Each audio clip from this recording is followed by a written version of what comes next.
ആശാനേ, ഇതാണോ സ്ഥലം? തന്നെ ആയിരിക്കും. ഇവിടെ കിഴക്കെവിടെടാ? കലത്തിൽ. കലത്തിൽ. കലത്തിലോ? എന്തുവാ? കിഴങ്ങല്ലേ?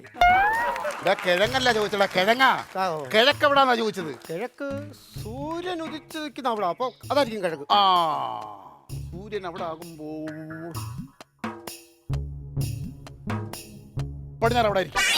കണ്ടോ എന്റെ ആശാന്റെ ജ്ഞാനം. അത് വലിയ ബുദ്ധിയാ അത്. ആ, കിഴക്കതാണെങ്കിൽ പടിഞ്ഞാറതാന്ന് ഏത് കൊച്ചുകുട്ടിക്ക് അറിയാൻ പാടില്ലാത്ത ത്രിലോക ജ്ഞാനിയാ. നീ കിടിക്കാന്നാ? വല്ലവരും കളിയാക്കുന്നുണ്ട്, ചിരിക്കാനാണ് എന്നെ വന്നത്? അല്ല, പണിയാൻ വന്നു. പഠിക്കാനാ? നീ പഠിക്കുന്നു, നീ എന്നെ കളിയാക്കണ. നീ ഒരു കാര്യം ഞാൻ പറഞ്ഞേക്കാം, എന്നോട് എന്റെ അനുവാദം ഇല്ലാതെ ഒരു ഒറ്റ തടിയിലോ ഒറ്റ കാര്യത്തിലോ നീ ചെയ്തു പോരുത്, മനസ്സിലായല്ലോ? അതെന്തോ ആശാൻ അങ്ങനെ ആ, പറയുന്നത്? നീ അങ്ങനെ ചെയ്യണ്ട. അതെ, ഹലോ, നിങ്ങൾ എന്തൊരു മനുഷ്യനാണ്? എന്ത്? അദ്ദേഹത്തിന്റെ ആശാനല്ലേ നിങ്ങൾ? അതെ, അദ്ദേഹത്തിന് ഒരു തടിയിലും തൊടിക്കാതെ അയാൾ എങ്ങനെയാണ് പണി പിടിക്കുന്നത്? ആ, തൊടണ്ട. നിങ്ങളെ വിശ്വസിച്ച് അങ്ങനെ കൂടെ നടക്കുമ്പോ അയാൾക്ക് പണി പിടിക്കണം എന്നുള്ള ആഗ്രഹത്തിലല്ലേ വരുന്നത്? സ്വാതന്ത്ര്യം കൊടുക്കണമെന്ന് നിങ്ങൾ പറയുന്നത്? അതെ, അതൊക്കെ തടി പണിയാനുള്ള സ്വാതന്ത്ര്യം കൊടുക്കണമെന്ന് പറയുന്നത്? സ്വാതന്ത്ര്യം കൊടുത്താലേ പയ്യനെന്തെങ്കിലും നിങ്ങളെ പോലെ പണിക്കാരനാകുമ്പോഴും. ആ, ഒരു പ്രാവശ്യം ഞാൻ സ്വാതന്ത്ര്യം കൊടുത്തു, നിങ്ങൾക്ക് അറിയാവോ? രമണി ടീച്ചറിന്റെ വീട്ടിലെ കക്കൂസിന് കഥ ഇടാൻ ഇവനെ ഒരു സ്വാതന്ത്ര്യം കൊടുത്തു. ഇവനെ അവിടെ വിട്ടു. യവൻ അവിടെ ചെന്ന് കക്കൂസിന് കഥ വിട്ടു. നിങ്ങൾക്ക് അറിയണോ? കക്കൂസിന് സാധാരണ കഥ ഇടുമ്പോൾ നമ്മൾ ഗ്യാപ്പ് ഇടുമല്ലോ മുകളിൽ. യവൻ എവിടെ ഇട്ട ഗ്യാപ്പ് എന്നറിയോ? താഴെ. ഈ യവന് ഞാൻ സ്വാതന്ത്ര്യം കൊടുക്കാൻ പറ്റുമോ? മനസ്സിലായോ? അതുകൊണ്ടാണ് പറഞ്ഞാൽ ഞാൻ അറിയാതെ ഒരു പണി നീ ചെയ്യരുതെന്ന് പറഞ്ഞത്. ആശാനെ, എന്നെ പണിയിച്ചാലും പണിയിച്ചില്ലേലും എനിക്ക് ഇന്ന് വൈകിട്ട് ഒരു 500 രൂപ കൂടുതൽ തരണം. അതെങ്ങനെയാണ് 500 രൂപ? എന്റെ ഭാര്യയുടെ മുടി ഒന്ന് സ്ട്രൈറ്റ് ചെയ്യാൻ. എന്തിനാ? മുടി ഒന്ന് സ്ട്രൈറ്റ് ചെയ്യാൻ. ഭാര്യയുടെ മുടി സ്ട്രൈറ്റ് ചെയ്യാൻ. അങ്ങനെയാണ് ഞാനേ ഒരു 500 ഇട്ട് 1000 അങ്ങ് തരാം. അതെന്തിനാ? നിന്റെ ഭാര്യയുടെ നാക്കൂടെ സ്ട്രൈറ്റ് ചെയ്യാൻ. അവിടെ ചീത്തവടി കൊണ്ട് എനിക്ക് അയലത്ത് കിടന്ന് ഉറങ്ങാൻ പറ്റത്തില്ലെന്ന്, അത്രയ്ക്ക് ചീത്തവടിയാണ്. ആശാനെ, ഭാര്യമാരെ കുറിച്ച് അങ്ങനൊന്നും പറയരുത്. എന്താ? ഭൂമിദേവി അറിയാവോ? ഭാര്യമാരോ? ആന്ന് ഉറങ്ങി കിടക്കുമ്പോ ഉണർന്നിരുന്ന നീ കണ്ടിട്ടുണ്ടോ ഭാര്യമാരെ? പുലാന്തേവിയാ, പുലാന്തേവി. അറിയാവോ? എന്റെ ഭാര്യയുടെ കാര്യം എനിക്ക് അറിഞ്ഞാൽ. നിന്റെ ഭാര്യയുടെ കാര്യം ഒന്ന് പറയണ്ട. അല്ലെ ഞാൻ ചോദിച്ചോടാ, നിന്റെ വീട്ടിലുള്ളവർക്കല്ല ഈ മൂളാനെ അറിയത്തുള്ളൂടാ. അതെന്തോ ആശാൻ? നാക്കില്ലേ, സംസാരിക്കത്തില്ലേ? അതെന്തോ അങ്ങനെ? എന്താ ആശാൻ അങ്ങനെ പറഞ്ഞു? അത് എനിക്ക് പറഞ്ഞേ, ഞാൻ ഇവരോട് ഒരു ദിവസം ഇവനെ തിരക്കി അവന്റെ വീട്ടിൽ ചെന്നു. എല്ലാവരും മൂളുവാണ്. അത് ഇവന്റെ അച്ഛനെ കണ്ട് ഞാൻ ചോദിച്ചു, രാജു ഇവിടെ ഉണ്ടോ? രാജു എന്നൊരു അച്ഛൻ ഒരൊറ്റ പോക്ക്, ഒന്നും പറയുന്നില്ല. അപ്പൊ ഞാൻ എന്തു പറ ഇങ്ങനെ പോകുന്നേ? അപ്പൊ അവരുടെ അമ്മ വന്നു. അമ്മയോട് ഞാൻ ചോദിച്ചു, അമ്മേ രാജു ഇവിടെ ഉണ്ടോ? എന്താ ഒരൊറ്റ പോക്ക്. ആണെന്നേ. പിന്നെ അവസാനം എൻ്റെ ഭാര്യ വന്ന്, ഭാര്യയോട് ഞാൻ ചോദിച്ചു, ഈ രാജു ഇവിടെ ഉണ്ടോ? നിന്റെ ഭർത്താവ് രാജു ഇവിടെ ഉണ്ടോ? അപ്പോൾ ഒറ്റ മുഴുവൻ പോക്ക്. ഇതെന്താ ഇങ്ങനെ ഇത്? എനിക്കറിയത്തില്ല. എടാ, ഞാൻ ഇത് വല്ല അസുഖമാണെന്നോ? നിനക്കുണ്ടോ ഈ അസുഖം? ചോദിച്ച് ഞാൻ എടുത്തു കേട്ടോ. ആശാനെ, പെണങ്ങല്ല ആശാനെ എന്നും പറഞ്ഞ എന്റെ വീട്ടിൽ വരാതൊന്നും ഇരിക്കരുത്. എന്തിന്? വീട്ടിൽ ചെറിയ വിശേഷമൊക്കെ. വിശേഷം? എന്താ വിശേഷടാ? അനിയന്റെ കല്യാണമൊക്കെ റെഡിയായി. കല്യാണം റെഡിയാണ്. എന്നാടാ കല്യാണം? നീ പെണ്ണ് കാണണം. ഇവന് പ്രാന്താണോ? പെണ്ണ് കാണാൻ പോന്നോ? അല്ല, പെണ്ണ് കണ്ടിട്ട് വേണ്ടേ കല്യാണം? പെണ്ണ് കാണാൻ പോന്നോ? എന്നാ പോകുന്നത്? ഒരു ബ്രോക്കറോട് വല്ലതും പറയണം, പറ്റുന്ന പെണ്ണ് വല്ലതും ഉണ്ട്. ബ്രോക്കറിനോട് പോലും പറഞ്ഞില്ല ഇതുവരെ കല്യാണം റെഡി ആയെന്ന് പറഞ്ഞ് എന്നെ ക്ഷണിക്കുന്ന ഞാൻ വിചാരിച്ചു. അല്ല ആശാനെ, അവനുള്ള പെണ്ണിനെ എങ്ങനെ നമ്മൾ കണ്ടുപിടിക്കും? എങ്ങനെ കണ്ടുപിടിക്കാം? അവനാണെങ്കിൽ ഭയങ്കര സങ്കല്പം. അവൻ കിട്ടുന്ന പെണ്ണിനെ. എന്താ സങ്കല്പം? അതായത് മാനിന്റെ കണ്ണായിരിക്കണം. മാനിന്റെ കണ്ണ്? മയിലിന്റെ അന്നനട നടത്തമായിരിക്കും. ശരി ശരി. മയിലിന്റെ അന്നനടയോ? ചുണ്ടൊക്കെ എന്ന് പറഞ്ഞു കഴിഞ്ഞാൽ തത്തയുടെ ചുണ്ട് പോലെ. തത്തയുടെ ചുണ്ട് പോലെ ഇരിക്കണം. പിന്നെ അരി പെറുക്കി തിന്നാനാണ്. എന്തോ അറിയത്തില്ല, കേക്കട്ടെ. പക്ഷെ പൊക്കത്തിന്റെ കാര്യത്തിൽ യാതൊരു അഡ്ജസ്റ്റ്മെന്റും ഇല്ല. ഒട്ടകത്തിന്റെ പൊക്കം വേണം. അപ്പം മാനിന്റെ കണ്ണ്, തത്തയുടെ ചുണ്ട്, അന്ന നടത്തം, ഒട്ടകത്തിന്റെ പൊക്കം. ഈ മനുഷ്യൻ്റെതായിട്ടുള്ള ഒന്നും വേണ്ട ഇതിന്റെ അനിയൻ. അത് വേണം. എന്നിട്ട് എല്ലാം മൃഗങ്ങൾ ഏതെങ്കിലും വേട്ടക്കാരനോട് പറയടാ, അവർ അഡ്ജസ്റ്റ് ചെയ്ത് ഉണ്ടാക്കി തരും നിനക്ക് പെണ്ണിന്. നിങ്ങൾ കുറെ 1 മണിക്കൂർ ആയാലും വന്നിട്ട് സംസാരിച്ച് നിൽക്കാതെ പണി തുടങ്ങിയിട്ടില്ല. അത് ശരി. കാര്യങ്ങൾ സംസാരിച്ച് വന്നപ്പോ അങ്ങനെ അങ്ങോട്ട് പോയതാണ്. കറക്റ്റായിട്ട് വൈകിട്ട് പൈസ. അതല്ലേ ഇവിടെ കന്നിമൂല ഏതാടാ? കന്നിമൂല അതായിരിക്കും. കന്നിമൂല അതാണോ? കന്നിമൂല. നീ ഇപ്പൊ എന്റെ കൂടെ ഇങ്ങോട്ട് വന്നത്, പിന്നെ ഇവിടുത്തെ കന്നിമൂല നിനക്ക് എങ്ങനെ അറിയാം? അവിടുന്നല്ലേ നല്ല കഞ്ഞിയുടെ മണം. കന്നിമൂലയല്ലടാ, കന്നിമൂലയാണ് ചോദിച്ചത്. കന്നിമൂല. നീ ഒരു കടി ആ തടിയെ നോക്ക്. തടി നോക്കിയേ അവസാനേ. ആ തടി കണ്ടിട്ട് ഊട്ടിയാണെന്ന് തോന്നുന്നു. തടിയേ ഊട്ടിയാണെന്ന് തോന്നുന്നു. ഊട്ടിയല്ലടാ, കൊടൈക്കനാല്. അത് ഈട്ടിത്തടിയാടാ, ഈട്ടിത്തടി. ആ തടി ആണാണോ പെണ്ണാണോ? നീ കൊട്ടുപിടി വെച്ച് തട്ടി നോക്കിയേ. കൊട്ടുകൂടി തട്ടി നോക്കാനോ? ആ, അതെങ്ങനെ മനസ്സിലാപ്പോ ആണാണോ പെണ്ണാണോ? അതങ്ങനെ വിദ്യ ഉണ്ട്, അതൊന്നും അറിയില്ലല്ലേ? നമ്മള് ഈ തടി ആണാണോ പെണ്ണാണോ നോക്കുന്നത് തടിയിൽ ഇങ്ങനെ തൊട്ട് നോക്കും. അതായത് തടി ഇങ്ങനെ കിടക്കുമ്പോൾ നമ്മൾ വന്ന് ചുറ്റി വെച്ച് ഒറ്റയടി, ഒരു നാണമില്ലാതെ അനങ്ങാതെ കിടക്കുക, അത് ആൺതടിയാണ്. മനസ്സിലായില്ലേ? അതേപോലും നമ്മൾ ചുറ്റി വെച്ച് ഒറ്റയടി അടിച്ചാൽ റബ്ബർ പന്ത് പോലെ തെറിച്ച് നമ്മുടെ തോളെ കയറി വന്നാൽ അത് പെൺതടി. തെറിപ്പുള്ളത് പെണ്ണ്, നാണമില്ലാതെ കിടക്കുന്നതാണ്. ആണല്ലേ? അങ്ങനെയാണ്. ആ ശരി. അല്ലെ, നിങ്ങളൊരു കാര്യം മനസ്സിലാക്കണം. എന്താണ്? നിങ്ങൾ എത്ര വർഷമായി ഈ ഫീൽഡിൽ?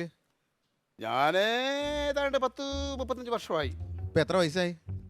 എനിക്ക് 58 വയസ്സോളമായി. ആണല്ലേ? അതെ. ഈ തടിയോടൊക്കെ പണ്ടത്തെ കാരണന്മാര് പറഞ്ഞത് എന്താണെന്നറിയാമോ ഉല്ലാസ് ഭായി?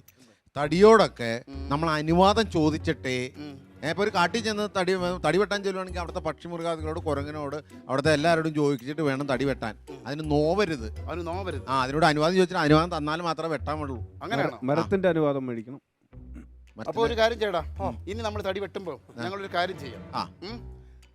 ഞാൻ വെട്ടിക്കോട്ടെ, അനുവദിക്കണേ എന്ന് അനുവാദം ചോദിച്ചിട്ട് ഒന്ന് തടി ഒന്ന് വളച്ച് നിർത്തി, കയറ് കെട്ടി വളച്ച് നിർത്തിയിട്ട് ഇങ്ങനെ വളച്ച് നിർത്തുമല്ലോ. അപ്പൊ ഒരു അനസ്തേഷ്യം കൂടെ കൊടുത്തിട്ട് തടി മുറിക്കും.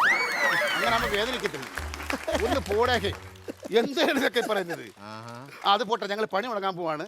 ഞങ്ങൾക്ക് 1 ലോഡ് മണൽ വേണം. 1 ലോഡ് മണലോ? 1 ലോഡ് മണല്. മണൽ എന്തിനാണ് ഇവിടെ? തടിപ്പണിക്കല്ലേ നിങ്ങൾ വന്നത്? തടിപ്പണിക്കാണ്, അതാണ് പറഞ്ഞത്. മണൽ വേണം, 1 ലോഡ് മണൽ വേണം. തടിപ്പണിക്ക് എന്തിനാ മണല്? ഞങ്ങൾക്ക് ഉളി തേക്കാൻ 1 ലോഡ് മണൽ വേണം. അപ്പൊ തേപ്പാണ് മിക്കവാറും. അതൊക്കെ അങ്ങനല്ല, പറഞ്ഞു വിടറ എന്നെ പറ്റി. എന്റെ ആശാനെ കുറിച്ച് അങ്ങനൊന്നും പറയാം. ഞാൻ പറഞ്ഞേക്കണം, ഞാൻ പെരുന്തച്ഛനാണ്. അല്ല, പെരുന്തച്ഛന്റെ ഫോട്ടോ വെച്ച് പണി തുടങ്ങുന്ന ഒരു തടിപ്പണിക്കാരനാണ് ഞാൻ. മനസ്സിലായില്ലേ? മാത്രമല്ല, ഞാൻ തടിയിലും കല്ലിലും പണിയും. തക്കം കിട്ടിയ വീട്ടുകാർക്കിട്ട് പണി. ഇവൻ എന്തിനാണ് വന്നത്? എന്റെ കൂടെ പണി പഠിക്കാൻ വന്നതോ അത് എന്നെ കൊച്ചാക്കാൻ വന്നതോ? അല്ല, നിങ്ങൾ ഇങ്ങനെ സംസാരിച്ച് അത് പണി അങ്ങ് തുടങ്ങിയാൽ നമ്മൾ ഇന്ന് പണിയുന്നില്ല. നമ്മൾ ഈ സ്ഥലമൊക്കെ ഒന്ന് കണ്ടു വെക്കാനായിട്ട് വന്നതാണ്. മോഷ്ടിക്കാൻ വന്നോ? അല്ല, ഈ സ്ഥലം കൂടി എനിക്ക് ഇന്ന് കോടതി വരുന്നുണ്ട്, ഒരു വാദമുണ്ട്. കോടതിയില്ല? ആ, അപ്പൊ വക്കീലാണോ? ആ, വക്കീലല്ല. ഇന്ന് എന്റെ കേസിന്റെ അവസാനത്തെ വിധി പറയുന്നത് കൊലപാതകീനെയൊക്കെയാണ്. കൊലപാതകം എന്ന് പറയരുത്. ഒരു അബദ്ധം പറ്റിയതാണ്. എന്താ പറ്റി? മറ്റൊന്നുമല്ല, എന്റെ ആശാന് ഞങ്ങളുടെ ഒരു വീട്ടിൽ പണിയാൻ പോയി. അപ്പൊ ഇവിടെ കഥക് പിറ്റിയായിരുന്നു. കഥക് പിറ്റി ചെയ്തപ്പോൾ എന്നോട് പറഞ്ഞു, ആ കഥക് ചാരിപ്പാതെ മറിഞ്ഞു പോകുന്നത് പിടിച്ചേക്കാൻ പറഞ്ഞു. ഞാൻ ഇരുന്ന് ഇങ്ങനെ കഥക് ചാരി പിടിക്കുകയാണ്. ഈ ആശാനത് എന്റെ മേളിക്കട ഇങ്ങനെ ഒരു സ്ക്രൂ ഇട്ട് ഇങ്ങനെ മുറിക്കൊണ്ടിരിക്കുകയാണ്. കഥക് മുറിക്കൊണ്ടിരുന്നപ്പോൾ എന്നോട് പറഞ്ഞു, ഡേയ് നീ ആ വീതുളി ഞാൻ എടുക്കാൻ പറഞ്ഞു. അപ്പൊ കഥകിന് പിടിവിടാൻ പറ്റത്തില്ലല്ലോ, നീ ഒന്ന് ഇന്ന് കാണിച്ച്. ഇങ്ങനെ നിന്ന് പിരിക്കുകയാണ്, ഞാൻ ഇവിടെ ഇങ്ങനെ ഇരിക്കുകയാണ്. മനസ്സിലായില്ലേ? വീതുളി എടുക്കാൻ പറഞ്ഞേ, ഡേയ് ആ വീതുളി എടുത്താടേ. ഞാൻ കഥകിന്ന് പിടിവിടാതെ വീതുളി എടുത്ത് ഇങ്ങനെ അങ്ങോട്ട് കൊടുത്ത് തീർന്നു. വെള്ളയ്ക്കാ തീർന്നു. അങ്ങനെ അബദ്ധം പറ്റി, അല്ല മനഃപൂർവ്വം ഒന്നല്ല. അപ്പൊ അതുകൊണ്ട് ഞാൻ ഈ കേസ് ഒന്ന് നോക്കിയിട്ട് ഞാൻ വരാം. നല്ല ഗുരുത്തമുള്ള പണിക്കാരനാണ്. നെടുമങ്ങാട് ചെല്ലപ്പൻ എന്ന് പറഞ്ഞാൽ ആരും അറിയും. നെടുമങ്ങാട് ചെല്ലപ്പൻ. ആഹാ, അപ്പൊ ആ ആള് നിങ്ങളാണ്. സൂപ്പർ പണിയാ. സൂപ്പർ പണി, അത് എനിക്ക് മനസ്സിലായി. എന്റെ ചേട്ടനെ ഗൾഫിലായിരുന്നു. ഉല്ലാസ് ഭായി കേൾക്കണം, എന്റെ ചേട്ടൻ ഗൾഫിലായിരുന്നു. പുതിയൊരു വീട് പണിതിട്ട് പാലുകാച്ചിന്റെ അന്ന് ഫ്രണ്ട് ഡോറ് മലക്കം മറിഞ്ഞങ്ങ് വീണു. കൊത്തുപണിയൊക്കെ ചെയ്ത് ഭയങ്കര വിലയുള്ള വീടിന്റെ ഫ്രണ്ട് ഡോറ് മറിഞ്ഞു വീണെന്ന്. ആരാണ് പണിത്? ആ പാലുകാച്ചന്റെ ഈ പുള്ളി പണിത്. എവിടുത്തെ കാര്യം പറഞ്ഞത്? അതായത് എവിടെ? നെടുമങ്ങാടല്ലേ? നെടുമങ്ങാട് ജംഗ്ഷനിൽ നിന്ന് ഇടത്തോട്ട് തിരിയുമ്പോ 4ാമത്തെ വീട്, ആ വലിയ വീടിലെ ഗൾഫുകാരന്റെ ആ വീട് നിങ്ങളാണ് പണിത് അല്ലേ? അതിന്റെ ഫ്രണ്ട് ഡോർ ആണ് മറിഞ്ഞാടി എന്ന് പറഞ്ഞേ. പാലുകാച്ചിന്റെ അതങ്ങനെ പറയാൻ സാധ്യതയില്ലല്ലോ. അങ്ങനെ പറയാൻ സാധ്യതയില്ല. കഥ അങ്ങനെ പറയാം. നമ്മൾ പഠിക്കുന്ന കഥ അങ്ങനെ പറയത്തില്ല. അതിനെ ഞങ്ങൾ പിന്നെ നുണ പറഞ്ഞാന്നാണ് പറഞ്ഞത്. പാലുകാച്ചിന്റെ അന്നാം ഡോറ് മറിഞ്ഞു വീണു. അങ്ങനെ വരാൻ സാധ്യതയില്ലല്ലോ സാറേ. മറിഞ്ഞു വീണു അവരല്ലേ പറയുന്നത്. അങ്ങനെ പറഞ്ഞേ. വീണെങ്കിൽ ഒരു കാര്യം എനിക്ക് സംശയം, എന്റെ സംശയം ഇതായിരിക്കും. ഒന്നുകിൽ നിങ്ങൾ ആരെങ്കിലും ആ കഥ തുറക്കുകയോ അടയ്ക്കുകയോ ചെയ്തു കാണും. ഇല്ലെങ്കിൽ അങ്ങനെ വരാൻ വഴിയില്ല. കഥക് പണിയുന്നത് തുറക്കാനോ അടയ്ക്കാനോ ആണെന്നല്ല എനിക്കറിയാം. പിന്നെ പക്ഷെ ആ വീട്ടുകാരെന്തോ പറഞ്ഞറിയോ, നല്ല കൊത്തുപണിയുള്ളൊരു കഥക് നല്ല ഫ്രണ്ട് വ്യൂവിൽ കറക്റ്റ് ആയിരിക്കണം എന്നാ എന്നോട് പറഞ്ഞത്. അതനുസരിച്ച് ഞാൻ ചെയ്തത്. പിന്നെ കഥക് തുറക്കാനോ അടക്കാനോ ആണെന്ന് അവരെന്നോട് പറയണമായിരുന്നു. അങ്ങനെയാണെങ്കിൽ ഞാൻ വിജാവിരിയുടെ ഫിറ്റ് ചെയ്ത് കൊടുക്കണം. വിജാവിരിയുടെ സാധനമുണ്ട്, അത് ഫിറ്റ് ചെയ്യാൻ അവരെന്നോട് പറഞ്ഞില്ല. ഇയാൾ എവിടുത്തെ മേച്ചിരിയാണോ? അതോട് കഥ പണിയുമ്പോ അറിയത്തില്ല വിജാവിരി ഫിറ്റ് ചെയ്യണോ? അത് എന്നോട് പറയണം. തുറക്കണോ അടക്കണോ എന്നോട് പറയണം. കഥ ഫ്രണ്ട് ഡോർ ഫിറ്റ് ചെയ്യണമെന്ന് പറഞ്ഞാൽ ഞാൻ ഫിറ്റ് ചെയ്ത് കൊടുക്കും. ഇതെന്ത് ഇതൊക്കെ പഠിക്കാൻ ഒരു യുക്തിയല്ലോടോ, ഇത് പണിഞ്ഞിട്ടേ ചെയ്യാൻ പറ്റത്തുള്ളൂ. എന്റെ യുക്തിയുള്ളൂ, ഇത്രയുള്ളൂ യുക്തി. ഞാൻ എന്നോട് പറയുന്നത് മാത്രമേ ഞാൻ ചെയ്യത്തുള്ളൂ. ഇയാള് എന്തൊരു മേസ്തിരിയാണ് ഇത്? അതിന്റെ ബേസിൽ അത് യുക്തിപൂർവ്വം ആ വർക്ക് ചെയ്ത് കൊടുക്കണ്ടേ? ഞാനൊന്ന് ഒരു ചോദിച്ചോട്ടെ. കഥവ് പണിയുമ്പോ അതിനകത്ത് വിജാഗിരി ഫിറ്റ് എന്നുള്ളത് പണഞ്ഞാലേ ചെയ്യാൻ പറ്റത്തുള്ളൂ. ഞാൻ അങ്ങനെ ചെയ്യത്തുള്ളൂ, അങ്ങനെ ചെയ്യത്തുള്ളൂ. ആ, എന്തിനാ ഞാൻ ചോദിച്ചോട്ടെ, ചെയ്യണം? നിങ്ങൾ യുക്തിപൂർവ്വം പണിയൂ? ഞാനാണ് യുക്തിപൂർവ്വം അത് ചെയ്യും. യുക്തിപൂർവ്വം പണിയുന്ന ആളാണോ? ആ, ചെയ്യും. ഉറപ്പാണോ? ആ, ഉറപ്പാണ്. എന്നാ ഇയാളെ കൊണ്ട് ഉണ്ടാക്കും ഇന്നത്തെ പണിയല്ല, ഞാൻ ചെയ്യുന്നില്ല. ഇയാൾ ചെയ്യണോ? അല്ല നിങ്ങളെ അല്ല അത് അല്ല, ഇയാൾ പണി ഇയാളങ്ങ് വലിയ യുക്തി ഉണ്ടാക്കുന്ന ആൾ. ഇയാളങ്ങ് ചെയ്യും. അത് പോവാ. ഇയാൾ എവിടുത്തെ മേസ്തിരിയാണോ? അങ്ങനെയുള്ള മേശിരിയുണ്ട്.